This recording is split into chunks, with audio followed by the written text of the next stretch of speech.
मध्य प्रदेश के ग्वालियर शहर के जेसी मिल मजदूरों को अपने हक की लड़ाई लड़ते लड़ते 27 साल बीत गए हैं। इनकी देनदारियों पर फैसला हो नहीं पाया है। 27 साल में 400 मजदूरों को अधिकार पट्टा ही मिल सका है। हाल ही में इंदौर की हुकुमचंद मिल के मजदूरों को उनकी देनदारी मिल गई है। ऐसे में अब ग्वालियर के जेसी मिल के मजदूर अपने लिए ऐसे ही किसी फैसले का इंतजार कर रहे हैं। इस मामले में सरकार के मंत्री जल्द ही खुशखबरी मिलने का दावा कर रहे हैं, तो कांग्रेस बीजेपी की जो सरकार है उसकी नीतियों पर सवाल उठा रही है।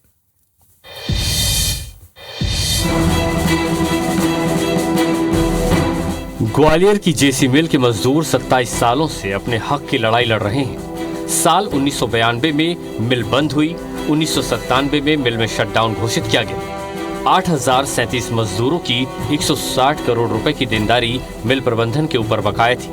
मजदूरों ने आंदोलन किए, कोर्ट में केस लड़े, लेकिन देनदारी नहीं मिली। 8037 मजदूरों में से सिर्फ 400 लोगों को ही पट्टा मिल सका है। धारणाधिकार नियम के तहत पट्टे 30 साल के लिए हैं।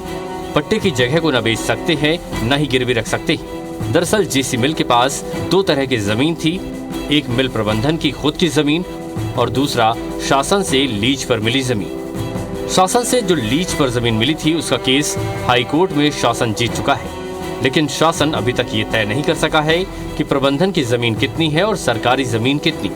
इसी कारण देनदारियों के लिए निजी जमीन का विक्रय नहीं हो पा रहा है। इधर बीते सालों में तमाम चुनावों में पार्टियों ने इसे मुद्दा बनाया।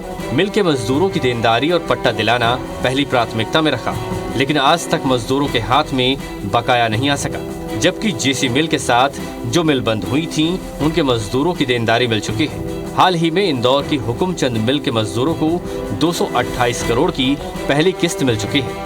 ऐसे में जेसी मिल के मजदूर पूछ रहे हैं कि हमारा नंबर कब आएगा। बिल्कुल अफवाहें चल रही है अभी तो फिलहाल में, तो अभी कुछ कहा भी नहीं जा सकता क्योंकि 97 से मिल बंद है। मजदूर तो सभी परेशान है।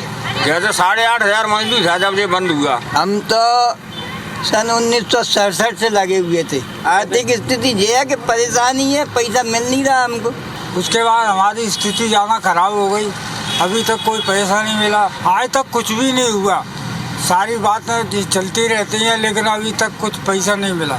वहीं इस मुद्दे पर स्थानीय विधायक और मोहन सरकार के मंत्री का कहना है कि सरकार जल्द मजदूरों को बड़ी खबर देगी।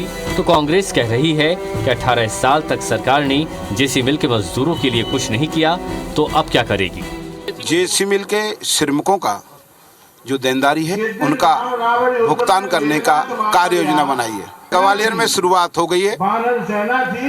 मुख्यमंत्री जी ने कल स्पष्ट बैठक में निर्देश दिए हैं, उसका क्रियान्वयन शुरू हो जाएगा। जेसी मिल के मजदूर परेशान हैं, प्रताड़ित हैं। आज झाड़ू पोंछा का काम कर रहे हैं, बर्तन मांजने का काम कर रहे हैं, कोई हलवाई का काम कर रहा है व्यक्ति। महिलाएं झाड़ू पोंछा बर्तन का काम कर रही हैं। इतनी दयनीय स्थिति है, उनको सरकार का ध्यान उनकी तरफ नहीं है। सरकार को तत्काल उनको देनदारियां देना चाहिए और उनको पट्टे देने चाहिए मकानों का, जिससे वो मकान बना सके। जेसी मिल बंद होने के बाद तमाम मजदूर बदतर आर्थिक स्थिति में हैं। मिल की जमीन पर कर्मचारी रह रहे हैं, लेकिन असल मजदूरों को पट्टा नहीं मिल रहा है। ऐसे में अब इंदौर की हुकुमचंद मिल के मजदूरों की सालों की आस पूरी हो गई, तो ग्वालियर की जेसी मिल के मजदूर भी कुछ ऐसी ही उम्मीद में हैं। नासिर गौरी, IBC 24, ग्वालियर।